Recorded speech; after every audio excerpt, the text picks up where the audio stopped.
A veces uno mira atrás y se da cuenta de que el mundo de los videojuegos está lleno de franquicias que tenían algo especial, algo que hoy no se encuentra tan fácilmente, y que por alguna razón quedaron tiradas en una esquina como si no importaran. Y lo peor es que sí importaban. Sleeping Dogs, por ejemplo, era de esos juegos que te atrapaban con personalidad pura, un Hong Kong vibrante y un protagonista que te hacía sentir dentro de una película de infiltración sin descanso. Sleeping Dogs tenía una magia especial, no intentaba copiar a GTA, sino que iba a lo suyo con una ambientación brutal en Hong Kong, una historia de infiltración que parecía una mezcla perfecta entre cine de artes marciales y un thriller policíaco, y un protagonista que de verdad importaba. Wei Shen era un puñetero imán, carisma, dudas internas, traición, lealtad. Era un personaje que se movía en una línea súper fina entre dos mundos, mientras tú sentías cada golpe, cada decisión y cada traición. Y hablando de golpes, el combate era una locura. Esa mezcla de artes marciales, contraataques, finishes brutales y usar el entorno para rematar enemigos hacía que cada pelea fuese un mini espectáculo. No tenías la sensación de dar golpes al aire, como en muchos juegos de mundo abierto. No, aquí cada movimiento sonaba, dolía y te metía de lleno en la pelea. Además, la conducción era sorprendentemente adictiva. Las misiones estaban bien pensadas y la ciudad tenía un encanto nocturno que no se ha vuelto a replicar. El problema es que Sleeping Dogs fue víctima del maldito mercado. Vendió bien, gustó aún más, pero no lo suficiente para los números que quería Square Enix en aquella época. Y nos dejó sin secuelas, sin spin-off, sin reboot, sin nada. Un silencio injusto para una franquicia que todavía hoy muchos recuerdan con cariño.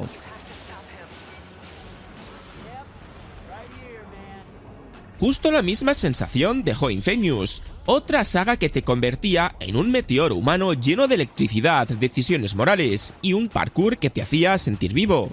Piensa en lo que hacía especial a Infamous, el parkour eléctrico de Cole, esa sensación de moverte por la ciudad como si fueras un cable de alta tensión con patas. Los rayos, los saltos imposibles, era pura energía. No hacía falta un traje de superhéroe para sentirte un monstruo de poder. Solo ese sonido eléctrico, ese zumbido cada vez que cargabas un ataque, esa lluvia de chispas que convertía un combate normal en un espectáculo. Y luego llegaron Delsin y Fetch, con estilos diferentes, con poderes nuevos que demostraban que la fórmula tenía un potencial absurdo para seguir creciendo. Y además, la saga entendía algo que muchos juegos han olvidado: las decisiones importaban. Ser héroe o villano no era un par de diálogos bonitos, era cambiar totalmente tu forma de jugar. El mundo reaccionaba, los poderes cambiaban, la gente te miraba distinto. Lo triste es que Infamous desapareció justo cuando más podía brillar. Con la tecnología actual, un mundo abierto lleno de caos eléctrico, destrucción realista, combates más rápidos, sería una locura. Imagina un Infamous con ray tracing para los poderes, físicas brutales para las explosiones, ciudades más densas que nunca y encima en un mercado donde los superhéroes están de moda. Sucker Punch podría volver con algo auténtico, algo que no dependiera de Marvel o DC, algo que fuese puro estilo propio. Pero claro, si hablamos de estilo, Blood Rain era otro nivel.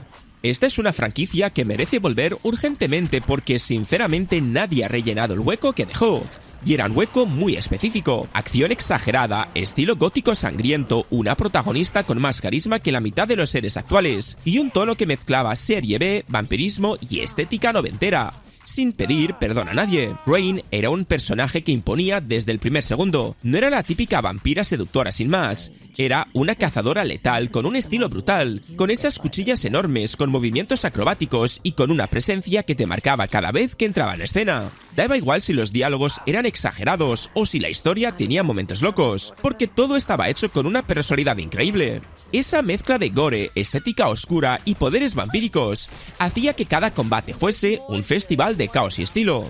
Además, Blood Rain tenía algo que muchos juegos modernos han perdido: identidad visual. Todo era reconocible, las botas altas, el traje, los escenarios húmedos y retorcidos, los enemigos grotescos, los poderes sobrenaturales. Era un universo que gritaba juego de culto por todos los lados. Y en una época donde muchos juegos intentan ser serios, correctos, políticamente seguros y sin arriesgar, un regreso de Blood Rain sería como un sopapo de personalidad. Y ojo, que la saga tiene un potencial enorme con la tecnología actual. Imagínate un reboot con animaciones modernas, un combate fluido hack and slash, sangre dinámica, entornos góticos detallados, un estilo artístico más cinematográfico y una historia que jugara con intrigas vampíricas, conspiraciones y un tono violento pero elegante. Rain podría renacer como un icono moderno si se le da el cuidado que no tuvo en su momento.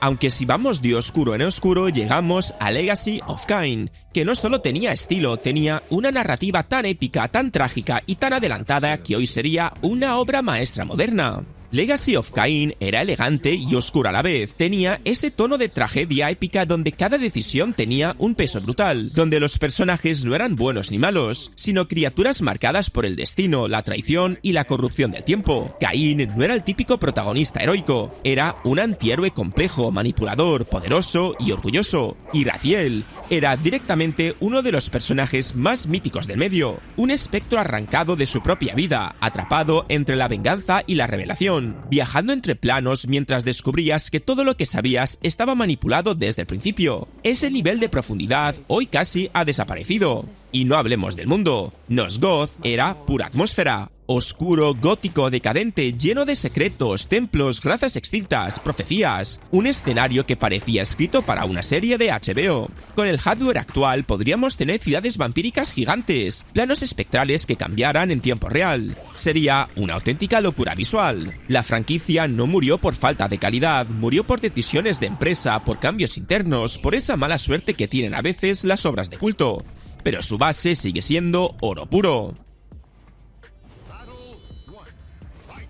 Y justo cuando piensas que después de eso no puedes subir más, aparece Soul Calibur, que te recordaba que la lucha con armas puede ser arte, espectáculo y precisión al mismo tiempo. Soul Calibur tenía algo que lo hacía único, la sensación de control total del espacio. No era solo pegar por pegar, era leer al rival, ver cómo se movía, anticipar cuándo entrar en una estocada, cuándo retroceder, cuándo lanzar un ring out que te hacía gritar de risa o de rabia. Esa mezcla de estrategia, velocidad y espectáculo hacía que jugar fuera una experiencia adictiva incluso para gente que no era fan de los juegos de lucha. Y luego estaban los personajes. ¡Madre mía, qué repartazo! Mitsurigi, Sofía, Cervantes, Ivy, Kilki, cada uno tenía una identidad marcada, un estilo reconocible, animaciones cuidadísimas y un carisma que hoy pocos juegos del género mantienen. Soul Calibur no necesitaba 200 personajes para brillar, necesitaba que cada una fuera inolvidable y lo lograba. Además, la saga tenía una cosa que ahora entiende todo el mundo: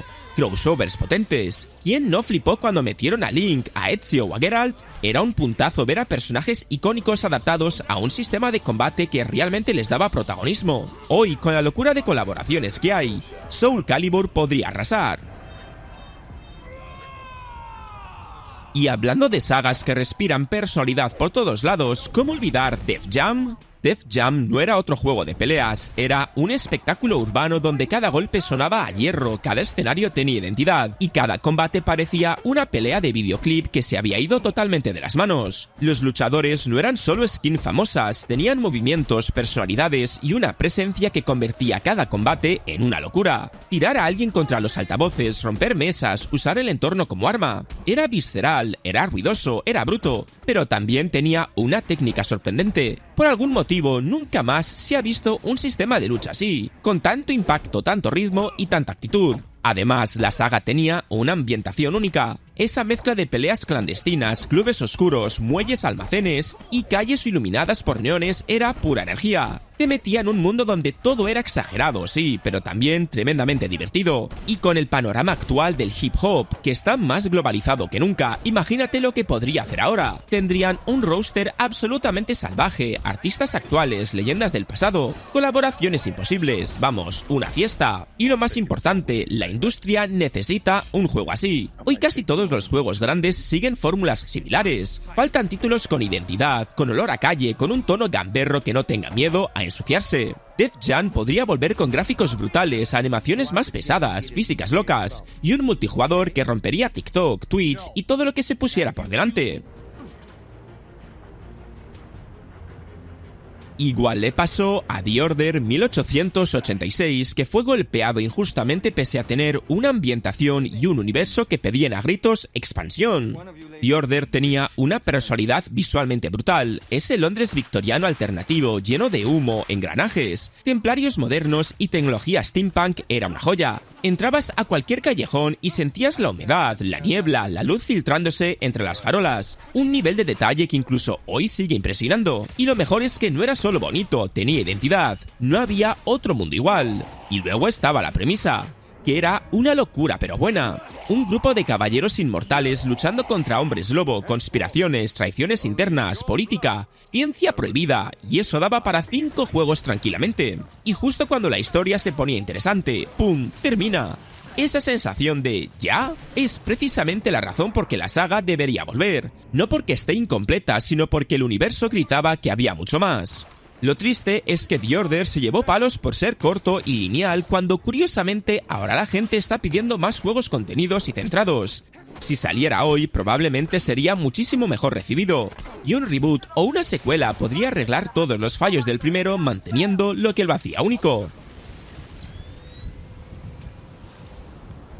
Después llega Splinter Cell, que era la definición del sigilo real, de tensión pura, de apagar luces y sentirte un fantasma. Hoy casi todos los juegos te dejan ir como un tanque, aunque se supone que son de infiltración. Pero Splinter Cell no, Splinter Cell te obligaba a pensar, a respirar hondo, a estudiar las sombras y a moverte como un fantasma. Era un tipo de tensión que ya no existe y que nadie ha logrado replicar. Sam Fisher no era un supersoldado de acción descontrolada, era un profesional frío, metódico, silencioso. Escuchar el bip del visor nocturno, oír como un guardia decía, creo, haber visto algo, colgarte de una tubería, bajar despacio y dejar inconsciente a un enemigo sin que nadie se enterara. Eso era pura magia, un estilo de juego que te hacía sentir inteligente, no solo poderoso. Además, Splinter Cell tenía una elegancia especial. La mezcla de gadgets, el visor triple, las armas no letales, los cables, las cámaras, los láseres. Cada misión parecía un puzzle de espionaje. No importaba si estabas en un barco, en una embajada o infiltrándote en una base secreta. Siempre tenías 1000 formas diferentes de resolver la situación sin que nadie te viera. Y ojo, con la tecnología actual, la saga podría ser una locura. Iluminación dinámica que haga que las sombras respondan a tiempo real. IA más inteligente. Gadgets modernos y un nivel más abierto donde planifiques rutas como un verdadero espía. Un Splinter Cell nuevo podría competir de tú a tú con cualquier juego actual, pero ofreciendo algo distinto, único y necesario. Y lo mismo pasa con Dino Crisis, terror con dinosaurios, adrenalina de verdad, una Regina que hoy sería un icono absoluto si volvieran a darle vida. Dino Crisis no jugaba a ser simpático, no era Jurassic Park con música alegre, era un constante Regina, corre, porque sabías que si un velociraptor te olía, estabas a 2 mordiscos de perderlo todo. Ese ritmo nervioso, esa sensación de vulnerabilidad, ese ambiente de laboratorio silencioso donde algo se movía detrás de una puerta, era una maravilla que hoy ni existe. Además, la saga tenía ese toque Capcom noventero increíble. Puzzles, backtracking, narrativa sencilla pero efectiva, personajes con carisma. Regina era una diosa del survival horror, armas científicas rarísimas y un tono serio mezclado con momentos completamente locos. Era Resident Evil pero con dientes muchos más largos, y funcionaba de maravilla. También está el factor nostalgia. Capcom ha revivido Resident Evil con un éxito enorme y Dino Crisis es la otra gran pieza pendiente.